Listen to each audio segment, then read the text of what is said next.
আরে কি হয়েছে, এত চিৎকার করছো কেন? আমার হয়ে গেছে, তাই চিৎকার করছি। কি ব্যথা! আমি আসি। আমাদের গল্পগুলো যদি ভালো লেগে থাকে তাহলে আমাদের চ্যানেলটি সাবস্ক্রাইব করে পাশে থাকবেন। ধন্যবাদ। আর আমি প্রিয়াঙ্কা। আমাদের গল্পগুলো যদি ভালো লেগে থাকে, অবশ্যই আমাদের চ্যানেলকে সাবস্ক্রাইব করে পাশে থাকবেন। আর হ্যাঁ, ভিডিওটি সম্পূর্ণ শুনবেন। মা গো, মরে গেলাম। আহ, কেউ আছো? আমায় একটু বাঁচাও। উফ, কি ব্যথা! আরে কি হয়েছে, এত চিৎকার করছো কেন? কেন চিৎকার করছি দেখতে পাচ্ছ না? না তো, কিছু দেখা যাচ্ছে না। আমার হয়ে গেছে, তাই চিৎকার করছি। বলো কি, এত তাড়াতাড়ি তোমার হলো কেমন করে? সেসব তো জানি না আমি, কিন্তু আমার হয়ে গেছে, এইটুকুই জানি। আহ, কি ব্যথা গো!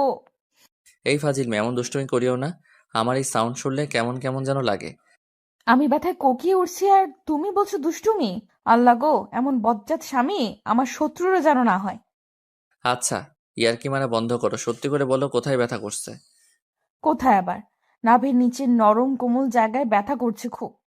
তলপেটে নাকি? হুম, তল পেটে না গো, আরো নিচে, একদম নিচে। উফ, কি ব্যথা!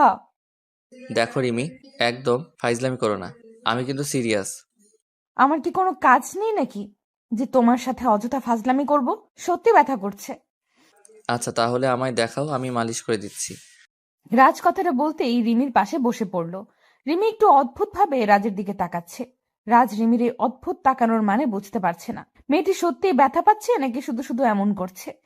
কিছুই বোঝার উপায় নেই রাজের কাছে। রাজ রিমির পাশে বসে রিমির শাড়িটা ধরে আলতো করে খুলে নিল। শাড়িটা খুলে দিয়ে রিমির হাঁটুর উপর তুলে দিতেই রিমি হকচকিয়ে উঠে বসে পড়ে। রাজকে উদ্দেশ্য করে বলল, কোথায় আবার? তুমি না বললে নাভির নিচের নরম জায়গায় ব্যথা করছে? ওখানেই হাত দিচ্ছি। ছি, তুমি আসলে একটা লুচ্চা লোক তো। হুটহাট করে জায়গা মতো হাত চালান করে দাও কেন? আরে আমি তো তোমার ব্যথা কমাতে চেষ্টা করছিলাম, তুমি আমায় ভুল বুঝছো। আমি তোমায় ভুল না, ঠিক বুঝি। তোমার মাথায় তো সারাদিন এটাই ঘোরে, কখন একটু ধরতে পারবে, কখন একটু করতে পারবে। আমি বুঝি না ভেবেছো? আমি সব বুঝি। তুমি আমার কচুটা বোঝো, কচুটা। আমি ভালো করতে আসলাম দেখে এত কথা শুনতে হচ্ছে তো আমার। ঠিক আছে, আর ভালো করতে আসবো না। থাকো তুমি তোমার মতো, আমি গেলাম। রাজ রিমির কথায় রেগে যায়। রিমির শাড়ির আঁচলটা আবার জায়গা মতো নামিয়ে দিয়ে রিমির পাশ থেকে উঠে পড়ল সে। রিমি এতক্ষণ ধরে রাজের সাথে মজা করছিল। আসলে একটু পরেই রাজ অফিসের জন্য বেরিয়ে যাবে, ফিরবে সেই রাতে। এতটা সময় ধরে রিমি রাজের থেকে দূরে থাকতে ইচ্ছে করছে না। রিমি চায় সব সময় রাজের কাছে থাকতে, রাজের পাশে থাকতে। তাই রাজকে আটকানোর একটা বুদ্ধি পাকিয়ে রিমি এমনটা করে। প্রথমে রিমি ভেবেছে যে রাজ হয়তো রিমির কথাটা শুনে জোর করে রিমিকে আদর করবে, কিন্তু সেটা তো হলো না। বরং জনাব রেগে বোম হয়ে চলে গেল। রাজ রাগে গজগজ করতে করতে চলে যেতেই রিমি মুচকি হাসি দিয়ে রাজের পেছনে চলতে লাগলো। রাজ শাওয়ার নিয়ে বাহিরে এসছে সবেমাত্র। রাজ বাহিরে আসতেই রিমির দৃষ্টি রাজের উন্মুক্ত বুকের দিকে পড়ল। রাজের শরীরের রং উজ্জ্বল বর্ণের, লোমবিহীন ফর্সা বুকটা রিমির দৃষ্টি কেড়েছে। রিমি এই বুকেই সব সময় শান্তিতে থাকতে চায়। রিমি এক দৃষ্টিতে রাজের বুকের দিকে তাকিয়ে থাকা দেখতে পেয়ে রাজ রিমিকে উদ্দেশ্য করে বলল, কি হলো? এমন ভাবে তাকিয়ে আছো কেন? কি দেখছো এমন করে? বেশি কিছু না, আমার শান্তির জায়গাটা দেখছি। কেন দেখছো? আমি না লুচ্চা? সবসময় তোমার সাথে লুচ্চামি করার ধান্দায় থাকি। আমার দিকে তাকাতে হবে না তোমায়। ওরে বাবা রে, আমার বেবি দেখি রাগ করেছে। আমি তো আমার সোনা বরের সাথে মজা করছিলাম, আর তুমি কিনা সেই মজাকে সিরিয়াসলি নিয়ে ফেলেছো। মজা সবসময় ভালো লাগে না। আমি তোমার উপকার করার জন্য তোমার কাছে গিয়েছি, আর তুমি কি না আমায় উল্টাপাল্টা বলে তাড়িয়ে দিলে। রাজের কথাটা শেষ হতেই রিমি রাজের দিকে এগিয়ে এলো। রাজের খুব কাছে এসে রিমি রাজের গালের উপর নিজের হাত জোড়া রেখে মুচকি হাসি দিয়ে বলল, আসলে সোনা, আমার তো কিছুই হয়নি। আমি চেয়েছি তুমি এসে আমার সাথে ফাজলামি করো, আমার উপর জোর করো। আসলে কি বলতো, সারাদিন আমি একা বাড়িতে থেকে থেকে বোরিং হয়ে যাই। আমার ইচ্ছে করে সারা দিন তুমি আমার পাশে বসে থাকো। রিমির কথাটা শেষ করতেই রাজ রিমির কোমরের উপর নিজের হাত জোড়া রেখে রিমিকে আলতো করে নিজের সাথে জড়িয়ে নিয়ে বলতে লাগলো, তাই শোনা, তোমার বোরিং লাগে? আচ্ছা অপেক্ষা করো, আমি একটা ছোট্ট বেবি এনে দিচ্ছি। ছোট্ট বেবিকে নিয়ে সময় কেটে যাবে তোমার। বেবি কি করে হবে? তুমি তো আমায় আদরও করো না। আমি তো আদর করতেই চাই, তবে কেউ তো আমায় আদর করতে দিতেই চায় না। হুম, বুঝেছি। মানে আমি তো সব সময় আদর খাওয়ার জন্য পাগল হয়ে থাকি, কিন্তু একটু ফাজলামি করলেই তুমি রেগে যাও।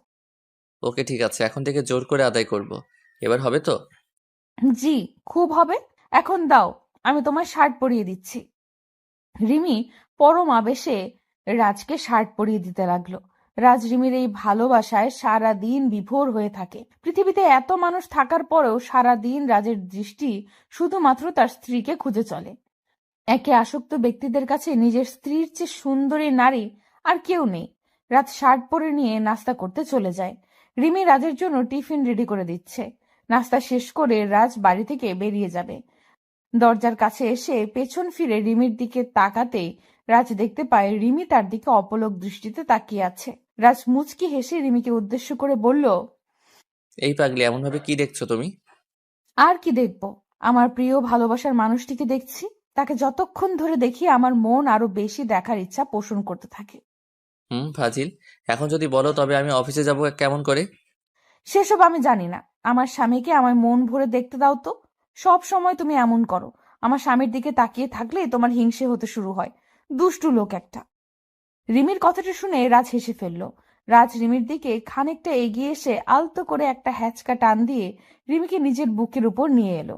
রিমি রাজের বুকের উপর হাত জোড়া রেখে দাঁড়িয়ে আছে। রাজ রিমিকে নিজের বুকে নিয়ে এসে রিমির কপালে আলতো করে নিজের ঠোঁট জোড়া ছুঁয়ে দিল। অতঃপর রিমির ঠোঁটের দিকে দৃষ্টিপাত করলো সে। রিমির ঠোঁট জোড়া একদম শুকিয়ে আছে। রাজের ইচ্ছে করছে এই শুকনো ঠোঁট জোড়া এখনই ভিজিয়ে দিতে। রাজ রিমির উষ্ণ ঠোঁটের দিকে তাকাতেই রিমি রাজকে উদ্দেশ্য করে দুষ্টু হাসি দিয়ে বলল, এমন করে দেখে গেলে কি হবে, নাকি মিষ্টিও খেতে হবে? মিষ্টিও খেতে হবে। দাও একটু মিষ্টি খেয়ে নেই। রাজ কথাটা বলতেই আলতো করে রিমির ঠোঁট জোড়া নিজের ঠোঁটের সাথে এক করে দিল। পরম আবেশে রিমির ঠোঁট জোড়া খেতে লাগলো রাজ। রাজের ঠোঁটের পরশ পেতে রিমি প্রচন্ড ভাবে কেঁপে উঠল। মনে হচ্ছে রিমির সারা শরীরের মধ্যে এক শিহরণ খেলে গেছে। রাজের ইচ্ছে করছে এই ঠোঁটের সব মধু আজ মন ভরে খেয়ে নিতে। একটুও ছাড়তে ইচ্ছে করছে না তার। তবে অফিসের সময় চলে যাচ্ছে, তাই ইচ্ছে না থাকার পরেও রিমিকে ছাড়তে হবে। মিনিট খানেক চুমু খাওয়ার পর রাজ রিমির ঠোঁটজোড়া আলতো করে ছেড়ে দিল। রাজ রিমির ঠোঁটজোড়া নিজের ঠোঁটের বন্ধন থেকে মুক্ত করে দিতেই রিমি খানিকটা হাঁপাতে লাগলো। রিমির গাল ও ঠোঁট ভীষণ রকম লালচে হয়ে আছে। রাজ রিমির দিকে তাকিয়ে মুচকি হাসি দিয়ে বলল, কি হলো জনাবা, ইচ্ছে করছে না বুঝি ছাড়তে? একদম না। আমি তো সেই কখনই ছাড়ার জন্য চেষ্টা করেছি। তবে তুমি তো একদম ডুবে গেছিলে। আমার কি দোষ? হ্যাঁ, বুঝতে পেরেছি কার কি দোষ। এখন এসব বাদ দাও, আমি অফিসে যাচ্ছি, কেমন? সাবধানে থাকবে, ঠিক আছে? হুম, তুমিও সাবধানে যাবে। আর অফিসে পৌঁছে একটা কল করবে। ওকে? ওকে, আসছি, কেমন? রাজ রিমির থেকে বিদায় নিয়ে অফিসের জন্য বেরিয়ে যায়। রিমিকে ছেড়ে আসতে মোটেও ইচ্ছে করছিল না রাজের। তবে অফিস না আসলে কাজের ক্ষতি হয়ে যাবে, তাই রাজ বাধ্য হয়ে রিমিকে ছেড়ে আসলো। রাজ গাড়িতে বসে বসে রিমির কথা ভাবছে। মেয়েটি কতটা সহজ ও সরল। রিমিকে যতবার দেখে রাজ ঠিক ততবার মুগ্ধ হয়ে যায়। রিমিকে পছন্দ করা যাবে না এমন কোনো কারণ খুঁজতে গেলে কখনো খুঁজে পাওয়া যাবে না কারণ। তবে তাকে ভালোবাসার কারণ খুঁজতে গেলে কারণের অভাব হবে না।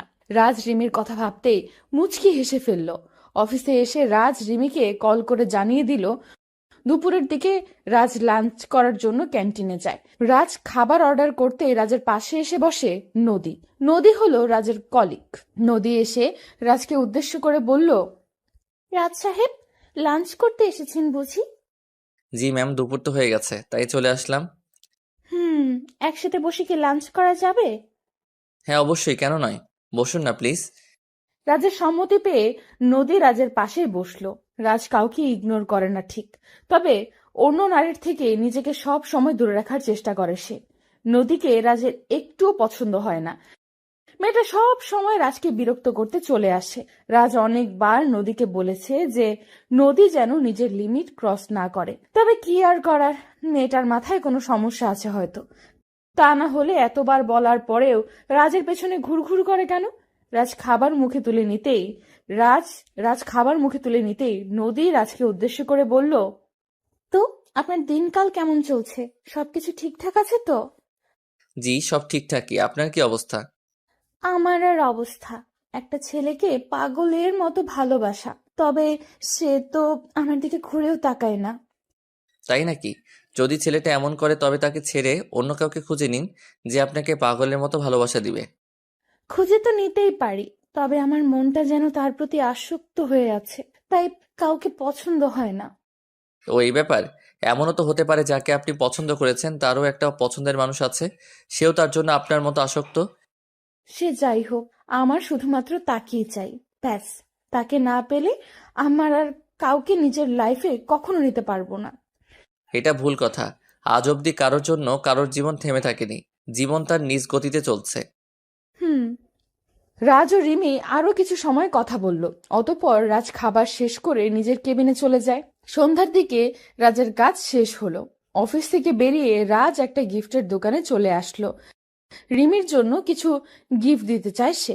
একটা কথা কি জানেন, আপনি যখন বাড়ির বাইরে কোনো কাজে থাকেন তখন বাড়িতে থাকা আপনার স্ত্রী আপনার পথ চেয়ে বসে থাকে, আর যখন আপনি বাড়ি ফিরে তার জন্য কিছু না কিছু নিয়ে আসেন তো প্রত্যেকটা স্ত্রী প্রচন্ড খুশি হয়, সেই জিনিসটা যতটাই সামান্য জিনিস হোক না কেন। রাজ গিফটগুলো নিয়ে সব থেকে বেরিয়ে যাবে, ঠিক এমন সময় দুম করে রাজের পথের সামনে চলে আসে নদী।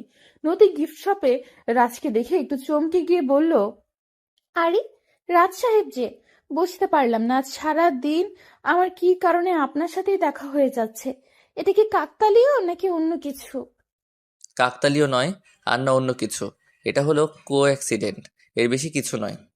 আপনার হয়তো এটা মনে হচ্ছে, তবে আমার অন্য কিছু মনে হচ্ছে। আপনার যেটাই মনে হোক না কেন সত্যি সত্যিই থাকে। রাজ আর কত ইগনোর করবেন? একটু কি ভালোবাসা দেওয়া যায় না? মানুষের মন হয় কয়টা? একটাই তো। সেই এক মন কতজনকে দেয়া যায় বলুন? আমি বিবাহিত, আর আমি আমার স্ত্রীকে প্রচণ্ড ভালোবাসি। তার জায়গায় আর কেউ কখনো আসতে পারবে না। বিয়ে হয়ে গেছে দেখে কি হয়েছে? আমার মধ্যে কি এমন নেই যা আপনার স্ত্রীর কাছে আছে? বলুন আমায়। ভালো একটা মন, যেটা আপনার নেই। একটা কথা জানেন, নারীরা নারীদের শত্রু হয়ে থাকে। এই কথাটার সেরা উদাহরণ আপনি নিজেই। নিজের মাইন্ডকে বদলে ফেলুন, ভালো থাকতে পারবেন। রাজ কথাটা বলতেই একটা বাঁকা হাসি দিল। অতঃপর নদীকে এড়িয়ে গিয়ে সব থেকে বেরিয়ে এলো। রাজ গাড়িতে বসে রিমির কথা ভাবছে। মেয়েটা এই গিফটগুলো দেখলে একদম বাচ্চাদের মতো করে তাকে জড়িয়ে ধরবে। আসলে ভালোবাসা কতটা সুন্দর, তাই না? নিজের প্রিয়জনের খুশির থেকে দামি আর কিচ্ছু হতে পারে না। রাজ বাড়ি এসে কলিং বেল বাজাতে রিমি দৌড়ে এসে দরজা খুলে দিল। রাজ রিমির দিকে তাকাতেই রাজের মনটা শান্ত হয়ে গেল। পাগলিটা রাজকে দেখে মিষ্টি একটা হাসি দিল। রাজ বাড়িতে এসে আর কোনো দিকে না তাকিয়ে নিজের প্রিয়তমা স্ত্রীকে নিজের বুকের সাথে মিশিয়ে নিল। রিমিও ছোট বাচ্চার মতো রাজের বুকে মুখ লুকিয়ে আদুরে গলায় বলতে লাগলো, এখন সময় হলো আসার। জানো, সন্ধ্যা থেকে শুধু অপেক্ষাই করছি কখন তুমি আসবে। তাই যান। আসলে একটু আড্ডা মারছিলাম, তাই আসতে লেট হয়ে গেছে। আর আড্ডা মারবো না। রাজের কথাটা শুনে রিমি দুম করেই চমকে যায়। রিমি রাজের বুকের থেকে নিজের মাথাটা সরিয়ে নিয়ে একটু অদ্ভুত কণ্ঠে বলতে লাগলো, তুমি জানো আমি কতটা অপেক্ষা করি তোমার জন্য, আর সেই তুমি কিনা আড্ডা মারছিলে। বেশ ভালো তো। আরে পাগলি, একটু আড্ডা না মারলে কি মন ফ্রেশ থাকে নাকি? তাই আড্ডা মেরে মুড ফ্রেশ করছিলাম। ও, আমার সাথে থাকলে বুঝি মুড ফ্রেশ হয় না? আচ্ছা, ফ্রেশ হয়ে নাও, আমি খাবার দিচ্ছি। রাজ বেশ ভালোই বুঝতে পারছে রিমি রেগে গেছে। রাজ তো রিমিকে রাগাতেই এই মিথ্যা বলেছে। রিমি ছাড়া রাজের মন আর কে আছে ঠিক করবে? রাজকে পেছনে ফেলেই রিমি সামনের দিকে এগিয়ে যেতে লাগলো। রাজ আলতো করে রিমিকে পেছন থেকে জড়িয়ে ধরে রিমির ঘাড়ে মুখ গুজে দিয়ে চুমু খেতে খেতে বলল, এই শোনা, রেগে গেছো তুমি? আমি তো তোমার সাথে মজা করছিলাম। আমি তোমায় ছাড়া আর কার সাথে আড্ডা দেবো বলো? আমি তো তোমার জন্য এই গিফটগুলো নিতে গিয়েছি, তাই একটু লেট হয়ে গেছে। মানে, তার মানে তুমি এই আড্ডার কথাটা আমায় রাগাতে বলেছো? জি, একদম তাই। তবে রে ফাজিল, দাঁড়াও তোমার মজা দেখাচ্ছি। রিমি কথাটা বলতেই রাজকে মাইর দিতে ছুটে এগিয়ে আসতে লাগলো। রাজও রিমির থেকে বাঁচতে দৌড়াতে লাগলো। অতঃপর রিমিকে নিজের বুকে টেনে নিল সে। ভালোবাসা এমনই হয়, নিজের প্রিয়জনকে ছাড়া আর কারো সাথে সময় কাটাতে বিন্দু মাত্র ইচ্ছা করে না। ভালো থাকুক এইসব ভালোবাসাগুলো। তোমার এই গর্তটা এত ছোট কেন? আমি ভার্জিন, তাই এটা এত ছোট। ভার্জিন মেয়েদের কি এই গর্তটা ছোট হয়? অন্য সকলের বুঝি বড় হয়? সেটা তো আমি জানি না, তবে শুনেছি ভার্জিন মেয়েদের গর্ত ছোট হয়। উফ, তোমার এই গর্তের দিকে তাকিয়ে আমার মাথা নষ্ট হয়ে যাচ্ছে। ইচ্ছে করছে এটাকে চুমু খাই। ছি, এদিকে কি চুমু খাওয়া যায় নাকি? তোমার কি মুখে কিছু আটকায় না? তুমি আমার ভালোবাসার মানুষ, আর নিজের ভালোবাসার মানুষের সাথে কথা বলতে গেলে কি হিসেব করতে হয় নাকি? এই শুভ, তুমি এমন করে বলো না গো। আমার অদ্ভুত রকম লাগছে। আমার সামনে বের করে রাখতে সমস্যা হয়নি, আর আমি বললেই যত সমস্যা। ফাজিল মেয়ে একটা। আহ, ছাড়ো প্লিজ। লাগছে তো। শুভ নীলার কোনো কথা শুনল না। আলতো করে নীলার পেটের উপর নিজের হাত ছুঁয়ে দিল। শুভর হাতের স্পর্শ পেতেই নীলার সারা শরীরের মধ্যে অদ্ভুত শিহরণ খেলে গেল। নীলা মৃদু কম্পিত হয়ে শুভর শার্ট দুই হাতে চেপে ধরে আছে। শুভ নীলার নাভির উপর আলতো করে হাত বুলিয়ে দিচ্ছে। আজ নীলার আর শুভর রুম ডেট। 2 বছরের রিলেশনের মধ্যে যদিও একবারও তাদের রুম ডেট হয়নি, এটাই প্রথম রুম ডেট। রুম ডেটের কথা শুনে নীলা তো পুরো ভয় পেয়ে যায়। নীলার ভয়েরও যথেষ্ট কারণ ছিল। ভালোবাসা যতটাই থাকুক না কেন, দিন শেষে তো তারা দুটি ভিন্ন মানুষ। তাদের মধ্যে কোনো প্রকার বৈবাহিক সম্পর্ক নেই। যদি শুভ তাকে জোর করে তখন কি হবে? এটা ভেবেই নীলা ভয় পাচ্ছিল। সরাসরি দুবার না করে দিলেও পর মুহূর্তে খানিকটা বাধ্য হলো সে। কি আর করবে? ভালোবাসার মানুষটির আবদার পূরণ না করলে সে কষ্ট পাবে। নীলা শুভকে নিজের জীবনের থেকেও বেশি ভালোবাসে, আর তার ভালোবাসার টানই নীলা ছুটে আসে শুভর কাছে। রুম ডেটে গিয়েই নীলা শুভর সাথে আলাদা একটা রুমে চলে আসে। রুমে বসতে গিয়েই আচমকা ভুল করে নীলার পেটের ওপর থেকে শাড়ির আঁচলটা সরে যায়, যার কারণে নীলার নাভিটা শুভর চোখের সামনে স্পষ্ট হয়ে যায়। শুভ নীলার নাভি দেখতেই একটা ঘোরে চলে যায়। অপলক দৃষ্টিতে তাকিয়ে থাকে নীলার নাভির দিক। তারপর কি হলো তা তো দেখলেনি। শুভ নীলার নাভিতে হাত বুলিয়ে দিতে লাগলো। কিছু সময় হাত বুলিয়ে দিতেই নীলা খানিকটা বিরক্ত হয়ে যায়। দুম করে শুভর হাত নিজের পেটের ওপর থেকে সরিয়ে দিয়ে নীলা বলতে লাগলো, এসব কি হচ্ছে? তোমায় না বলেছি আমার এসব পছন্দ নয়? তোমার পছন্দ না হতেই পারে, তবে আমার তো বেশ পছন্দ। ইচ্ছে করছে ঠোঁটের পরও সেঁকে দিতে। শুভ, কন্ট্রোল করো নিজেকে। এইসব একদম উচিত নয়। আমাদের মধ্যে এখনো বিয়ের কোনো সম্পর্ক হয়নি। বিয়ের সম্পর্ক থেকে বড় সম্পর্ক আমাদের মাঝে আছে, আর সেটা হলো ভালোবাসার সম্পর্ক। প্লিজ নীলা, বোঝার চেষ্টা করো। না, আমি কিছু বুঝতে চাই না।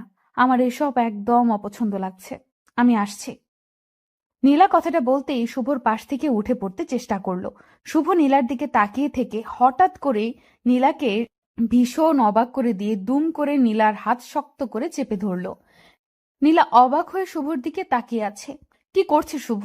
কিছুই বুঝতে পারছে না সে। শুভ নীলার হাত ধরে একটা হ্যাচকা টান দিয়ে নীলাকে নিজের কোলের উপর নিয়ে নিল। নীলা শুভর কোলে আসতেই শুভর মুখের উপর নীলার চুলগুলো গিয়ে পড়ল। শুভ নীলার চুলে মিষ্টি গন্ধ মন ভরে গ্রহণ করছে।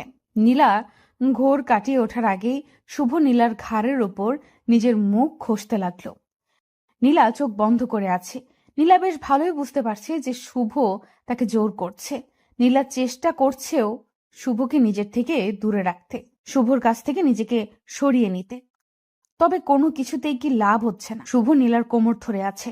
শুভর স্পর্শে নীলার মনের মধ্যে এক অদ্ভুত ভালো লাগা কাজ করতে লাগলো। নীলা যেন নিজের উপর সম্পূর্ণভাবে নিয়ন্ত্রণ হারিয়ে ফেলল। শুভ নীলার ঘাড়ে গলায় পাগলের মতো চুমু খেয়ে চলেছে। নীলা চোখ বন্ধ করে শুভকে উদ্দেশ্য করে কাপা কাপা গলায় বলতে লাগলো, শুভ প্লিজ, এমন করিও না। আমার সারা শরীরের মধ্যে অদ্ভুত অনুভূতি কাজ করছে। এই অদ্ভুত অনুভূতি কাজ করার মানে কি জানো তুমি? আমার প্রত্যেকটা স্পর্শ তোমার মনকে রাঙিয়ে দিচ্ছে। ঝড় তুলতে চাইছে তোমার মনে। এবার তো একটু বোঝো। কিন্তু এটা তো ঠিক না শুভ। এটাকে পাপ বলে। আজ আমাদের মাঝে কিছু হয়ে গেলে পরে যদি আমায় আর তোমার ভালো না লাগে, তখন কি করব আমি? আমার জীবনটা নষ্ট হয়ে যাবে। তোমার কি তোমার শুভর উপর একটু ভরসা ও বিশ্বাস নেই? তোমার শুভ কি কোনোদিন তোমায় অস্বীকার করতে পারে? তোমার প্রতি আমার সম্পূর্ণ বিশ্বাস আছে, তবে একটা কথা আমার ভয় করছে খুব। মুখ আর মানুষ চেনা এক কথা নয়। তুমি চিন্তা করিও না, সব ঠিক করে দিব আমি। শুভ নিজের কথায় নীলাকে ভুলিয়ে নিল।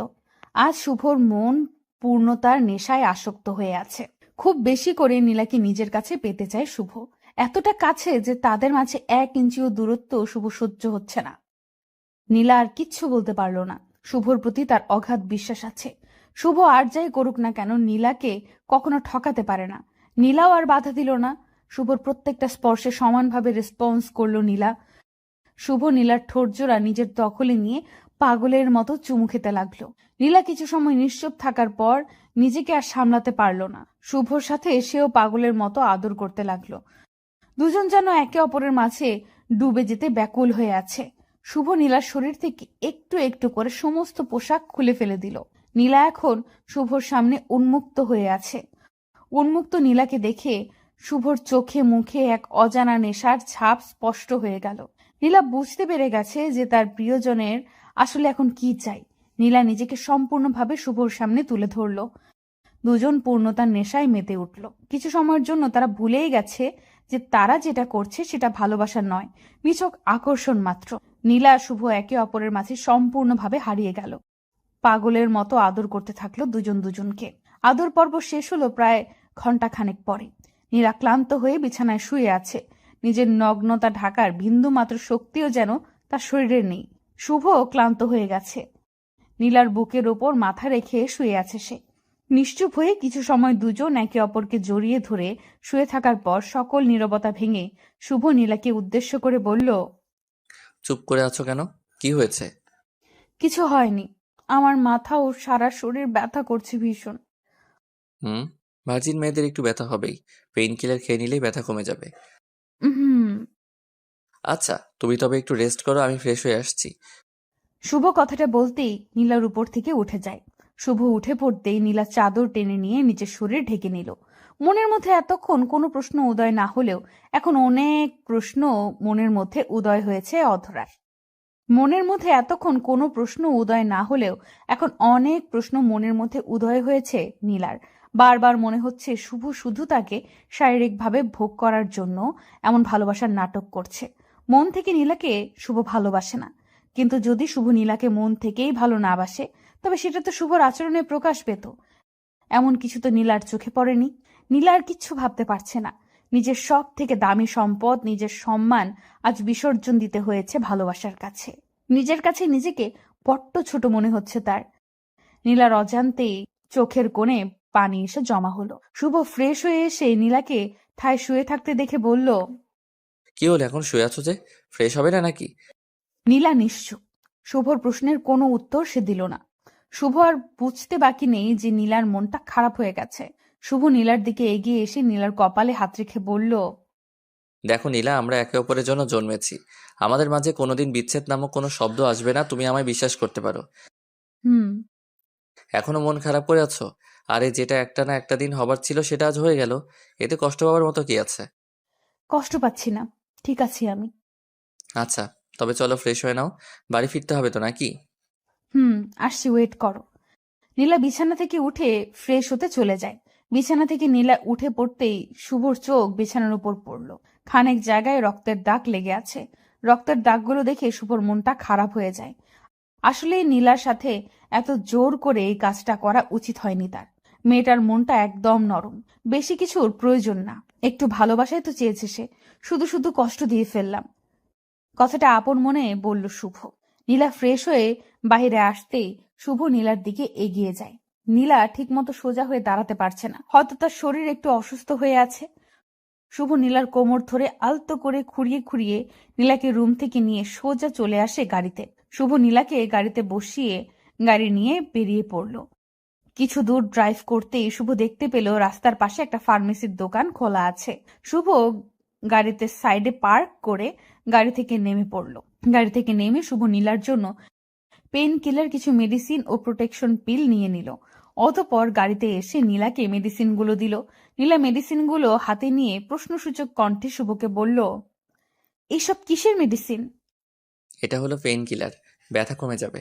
আর এটা হলো সেফটি পিল, এটা নিলে বেবি আসবে না। শুভর কথাটা শুনে হয়তো নীলার একটুও পছন্দ হয়নি। নীলার মুখটা ফ্যাকাশে হয়ে গেল। নীলা গম্ভীর কণ্ঠে শুভকে উদ্দেশ্য করে বলল, তার মানে তুমি চাও না আমি তোমার বেবির মা হয়ে যাই? তাই তো এই পিল নিয়ে এসেছো, ঠিক বললাম তো? আরে পাগলি, এমন না, বিয়ের পর বেবি নিব। এখন এটা সেফটি হিসেবে কাজ করবে। প্রয়োজন নেই। আমাদের ভালোবাসার কারণেই আজ যখন আমাদের মাঝে শারীরিক সম্পর্ক হয়েছে, তখন আমি চাইছি এটাই আমাদের ভালোবাসার অংশ হয়ে পৃথিবীতে আসুক। নীলার কথাটা শুনে শুভ আর কিচ্ছু বলল না। মুচকি হাসি দিয়ে নীলার হাত থেকে সেফটি পিল নিয়ে গাড়ির দরজা দিয়ে ফেলে দিল। নীলাকে উদ্দেশ্য করে শুভ মৃদু কণ্ঠে বলল, সমস্যা নেই, তোমার ইচ্ছে মানে আমার ইচ্ছে, এইসবের কোনো দরকার নেই। খুব শীঘ্রই আমরা এক হয়ে যাব, অপেক্ষা করো। শুভ কথাটা বলতেই গাড়ি স্টার্ট করলো। নীলাকে নীলার বাড়িতে ছেড়ে দিয়ে শুভ নিজ বাড়িতে চলে যায়। নীলার সাথে শারীরিক সম্পর্ক হবার পর শুভ আর আগের মতো নীলার সাথে কথা বলে না। নীলা কল করলে শুভ বারবার এক কথাই বলে, বিজি আছে সে। নীলা বুঝতে পারল না কিছু। হঠাৎ করে তার ভালোবাসার মানুষটির এমন পরিবর্তন নীলাকে ভাবিয়ে তুলছে ভীষণ। নীলার এতটুকু তো বেশ বুঝতে পারছে যে শুভ তাকে এড়িয়ে চলছে, অবহেলা করছে। তবে বেহায়া মন বারবার তার কাছেই ফিরে যায়, যার কাছে তার কোনো মূল্য থাকে না। নীলা সারাদিন ঘরের মধ্যে শুয়ে বসে কাটায়। একটু একটু করে নীলা যেন ডিপ্রেশনে আক্রান্ত হয়ে পড়েছে। একদিন দুম করেই নীলার প্রচন্ড বমি হতে লাগলো। নীলা দ্রুত প্রেগন্যান্সি টেস্ট করাতেই বুঝতে পারলো নীলা মা হতে চলেছে। নীলা বুঝতে পারছে না যে সে এই সংবাদে খুশি হবে নাকি দুঃখ পাবে, কারণ নীলার গর্ভেতেই সন্তান একটু একটু করে বড় হয়ে উঠছে। সেই সন্তানের বাবা তো তার মাকে স্বীকার করতে প্রস্তুত নয়, সেখানে এই বাচ্চাটাকে কি করে স্বীকার করবে? নীলা কিছু ভেবে না পেয়ে শুভকে কল করলো। দুবার রিং হতেই শুভ কলটা পিক করলো। কলটা পিক করতেই ওপার থেকে নীলা শুভকে উদ্দেশ্য করে বলল, শুভ, আমি মা হতে চলেছি। Wow, good news. মিষ্টি কোথায়? শুভ, আমি মজা করছি না, সত্যি বলছি। একটু আগেই টেস্ট করে জানতে পারলাম। তো আমি কি মজা ভেবেছি নাকি? আর তুমি প্রেগনেন্ট, তো আমার কি হয়েছে? তোমার কি হয়েছে মানে? মাথা ঠিক আছে তো তোমার? কি সব পাগলের মতো বলছো? কি সব বলছি মানে? আমার মাথা আর আমি সব ঠিক আছে। তুমি বলো কি জন্য আমায় কল করেছো? শুভ, এই সন্তানটা আমাদের, আর এই নিউজটা আমাদের খুশির খবর নিয়ে আসছে। আর তুমি কিনা বলছো তোমার তাতে কি? ওয়েট, এই সন্তান আমাদের মানে? একদম অন্যের পাপের বোঝা আমার উপর চাপিয়ে দিবে না। এই সন্তান আমার না। শুভর কথাটা শুনে যেন নীলার পায়ের নিচ থেকে মাটি সরে যায়। নীলা অবাক হয়ে যায় শুভর কথাটা শুনে। শুভ আজ নিজের সন্তানকে অস্বীকার করে বলছে এই সন্তান তার নয়। নীলার গলা শুকিয়ে গেছে। নীলা শুকনো গলায় শুভকে উদ্দেশ্য করে বলল, তার মানে কি বলতে চাও তুমি? আমি অন্য কারোর সাথে ফিজিক্যাল রিলেশন করে এই বাচ্চাকে গর্ভে নিয়েছি? সবকিছু তো আর আমার বলাই হবে না, এমনটা হতেও তো পারে। যাই হোক, তোমার ভালোর জন্য আমার একটা মেসেজ হলো যে তুমি এই বেবিকে নষ্ট করে ফেলো। এতে করে তোমার লাইফে আর কোনো ধরনের পেইন আসবে না। শুভর কথাটা শুনে নীলার চোখ থেকে আপনা আপনি পানি টপ টপ করে গড়িয়ে পড়তে লাগলো। নীলা নিজেকে শান্ত করতে পারছে না। বুকের মধ্যে অদ্ভুত রকম কষ্ট হচ্ছে তার। নিজের ভালোবাসার মানুষটিকে সবকিছু উজাড় করে দেওয়ার পর আজ সেই ভালোবাসার মানুষটি তাকে নিয়ে, তার চরিত্র নিয়ে কথা বলছে। শুভর কথাগুলো কোনোভাবেই যেন নীলা সহ্য করতে পারছে না। নীলা খানিকটা শক্ত গলায় শুভকে উদ্দেশ্য করে বলল, বাহ, অসাধারণ উপহার দিলে তুমি। তোমার আর আমার ভালো চাইতে হবে না। আমি আমার ভালো ঠিক বুঝে নিব। ভুলটা আমার ছিল, সমাধানও আমার করা লাগবে। ভালো থেকো তুমি। নীলা কথাটা শেষ হতেই দুম করে কলটা কেটে দিল।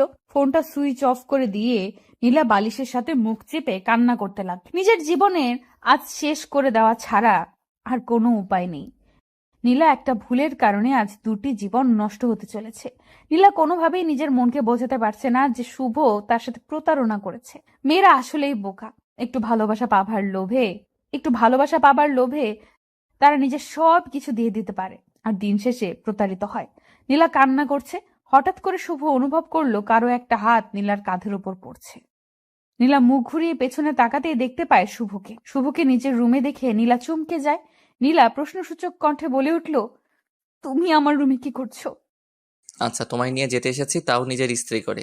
অনেক তো কাজ করলাম, এখন নিজের পরিবারকে সময় দেওয়ার পালা। মানে কি সব বলছো তুমি? একটু আগে তো বললে আমার চরিত্রে। দৌড় পাকলি, মজাটাও দেখি বোঝো না তুমি। আমি তো তোমায় একটু কষ্ট দিতেই এমন কথা বলেছি। এখন কথা না বাড়িয়ে তাড়াতাড়ি রেডি হয়ে নাও, আব্বু আম্মু কথা বলছে বাহিরে। অতঃপর শুভর কথায় নীলার বুকে প্রাণ ফিরে এলো। ভালোবাসার মানে আশ্বাস নয়, ভালোবাসার মানে বিশ্বাস। বিশ্বাসের উপর ভর করে ভালোবাসা টিকে থাকে। এই চলুন না, আজ রাতে আমরা দুজন মিলে একটু খেলি। এই শোনো, চ্যানেলটি সাবস্ক্রাইব করে ঘন্টাটি বাজিয়ে দিও, কেমন? ঠিক আছে, কিন্তু কি খেলবে? ওই খেলাটা। কোন খেলাটা? আরে যেটাই আপনি আমারটা খাবেন আর আমি আপনারটা খাবো। মিলির কথাটা শুনে মাহির চমকে গেল। হঠাৎ করে মিলি এই খেলাটা এতদিন পর খেলতে চাইলো কেন? মাহির বুঝতে পারছে না। বিয়ের প্রায় 2 মাস হয়ে গেছে, এখনো মিলি মাহিরের মাঝে কোনো শারীরিক সম্পর্ক হয়নি।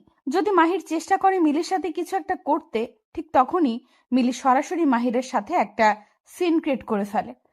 মাহির তো এটাই বুঝতে পারে না যে মিলি কেন এমন করে। লোকলজ্জার ভয়ে মাহির হয়তো মিলিকে জোর করে না ঠিক, তবে মনে মনে মাহির এটাই চায় মিলির সাথে যেন তার স্বামী স্ত্রীর সম্পর্কটা হয়।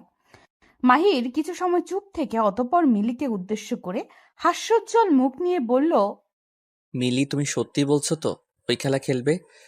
আপনাকে মিথ্যা কেন বলবো আমি? আমি সত্যি বলছি, চলুন খেলা শুরু করি। উফ মিলি, আমি তো বিশ্বাস করতে পারছি না তোমার কথাটা। আহ, কত বছরের স্বপ্ন আমার আজ পূর্ণ হবে, ভাবতেই কেমন কেমন যেন লাগছে। হায় আল্লাহ, বলেন কি? আগে কখনো খেলেননি নাকি? এমন করছেন মনে হচ্ছে এটাই জীবনে প্রথম। ধুর, তুমিও না কি যে বলো। আমি এর আগে খেলবো কার সাথে? আমি এমন ছেলে না, ওকে।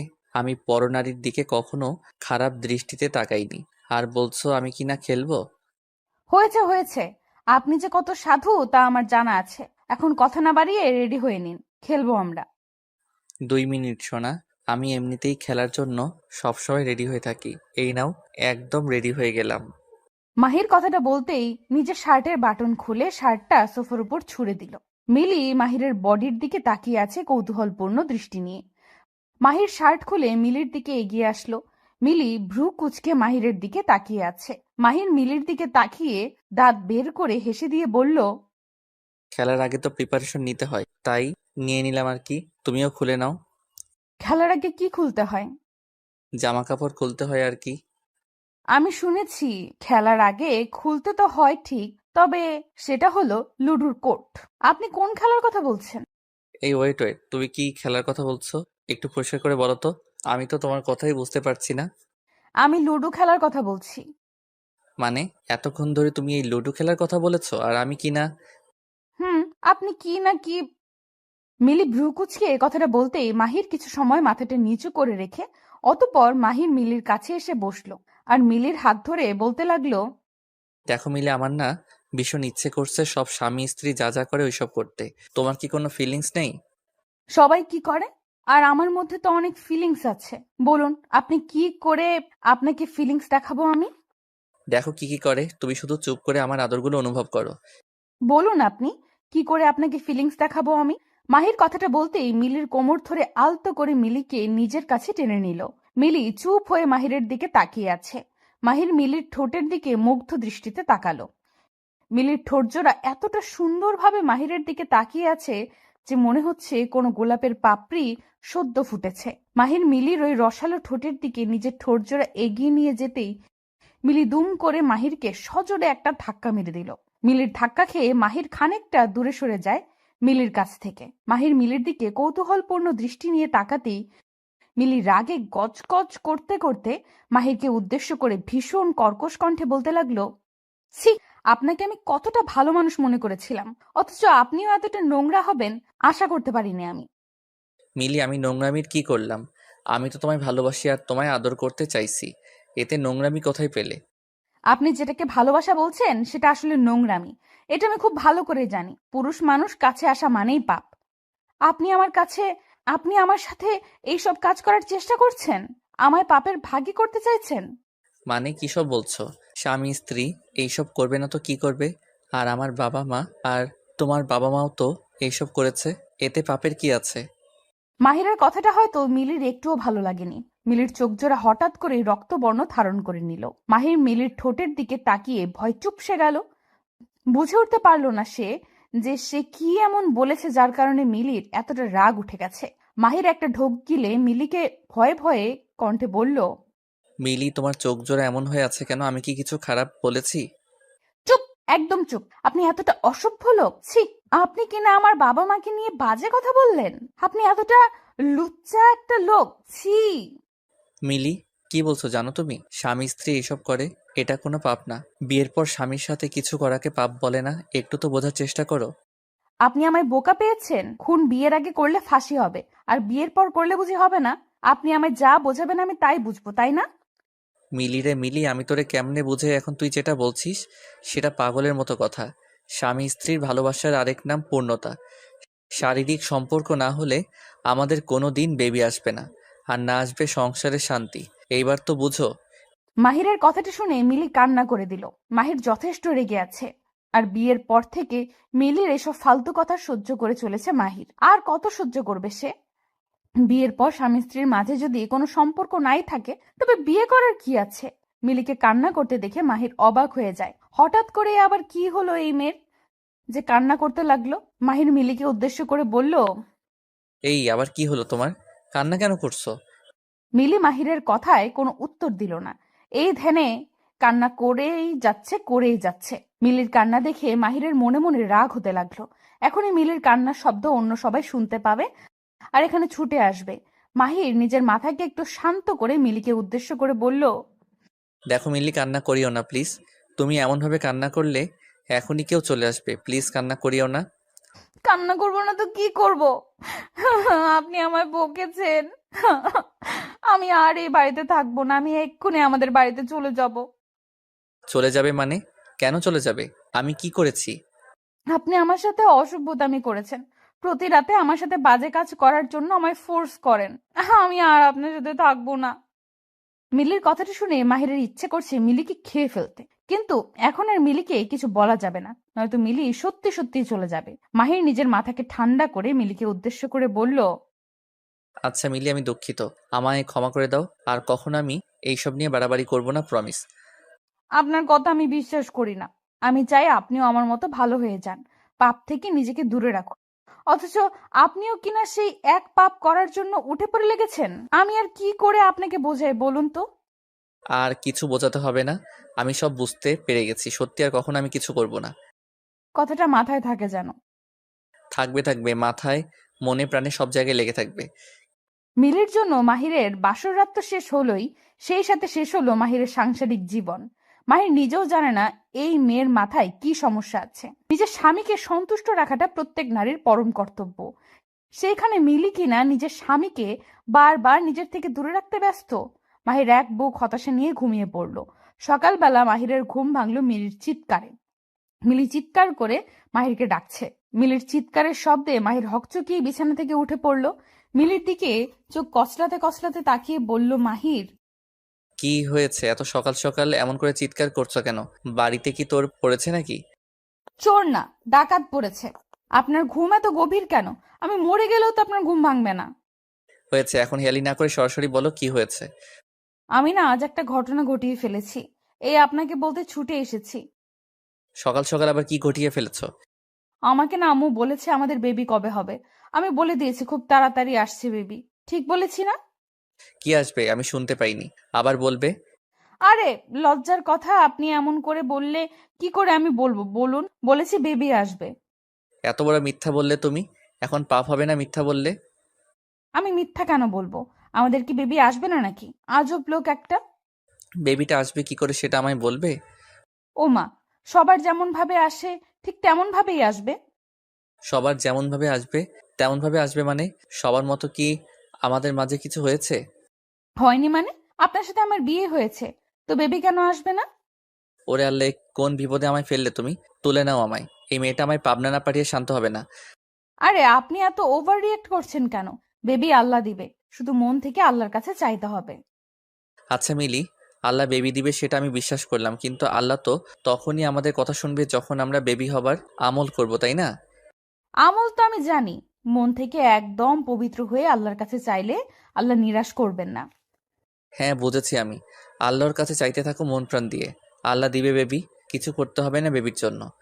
মাহির কথাটা বলে কাঁথা মুখে পেঁচিয়ে শুয়ে পড়ল। মিলি মুচকি মুচকি হাসছে। এইবার তার বেবি আনতে হবে, আর তার জন্য তাকে ভীষণ রকম পরিশ্রম করে আল্লাহর কাছে মন থেকে চাইতে হবে। মিলি অজু করে এসে নামাজ পড়তে লাগলো, আর মাহির ঘুমাতে লাগলো।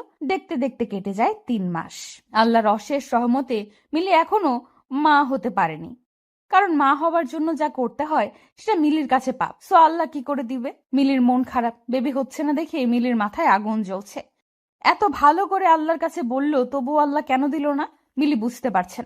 সকালবেলা মাহির অফিসে বের হবার সময় হুট করে মাহিরের সামনে চলে আসে মিলির বাবা মা। নিজের শ্বশুর শাশুড়িকে দেখে মাহির একটু অবাক হবার পাশাপাশি ভীষণ খুশিও হয়।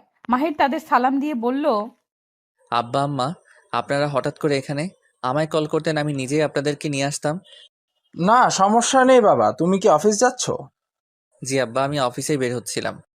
না বাবা, আসলে তোমার সাথে একটু কথা ছিল আমাদের, যদি একটু। জি আব্বা, বলুন কি কথা বলবেন। আসলে অনেকদিন হলো তোমাদের বেবি হচ্ছে না, তো আমরা চাইছি যে মিলিকে নিয়ে আমাদের বাড়ি গিয়ে দেখি কি হয়। তোমার শাশুড়িরও এই একই ইচ্ছা। আচ্ছা আব্বা, ঠিক আছে, নিয়ে যান। আমি আসছি তাহলে। ঠিক আছে বাবা, সাবধানে যাবে। মাহির তাদের সাথে কথা বলা শেষ করে অফিসের জন্য বেরিয়ে যায়। মাহির বেশ ভালো করেই জানে মিলিকে যেখানেই নিয়ে যাওয়া হোক না কেন কোনো লাভ হবে না, কারণ বেবি হবার জন্য যে দুটি মানুষকে এক হতে হয়, দুজনের মধ্যে একটা সম্পর্ক থাকতে হয়, সেটা মাহির আর মিলির মধ্যে নাই। তো কোনো কিছুতেই কিচ্ছু হবে না। মাহির অফিস থেকে বাড়ি ফিরতেই দেখতে পায় মিলি মন খারাপ করে বসে আছে। মিলিকে বাড়িতে দেখে মাহির চমকে যায় ভীষণ, কারণ মিলির তো ওদের বাড়িতে থাকার কথা, সেখানে মিলি এখনো তার বাড়িতে, তাও আবার মন খারাপ করে। মাহির মিলির কাছে এসে কৌতূহলী হয়ে বলল, মিলি, কি হয়েছে? মন খারাপ করে আছো কেন? তোমার না ও বাড়িতে যাওয়ার কথা ছিল? আমি কোথাও যাব না, আমি আপনার সাথেই থাকবো এই বাড়িতে। তা ঠিক আছে, কিন্তু কি হয়েছে? মন কেন খারাপ তোমার? মাহিরের কথাটা শেষ হবার আগেই মিলি দৌড়ে এসে মাহিরকে শক্ত করে জড়িয়ে ধরল।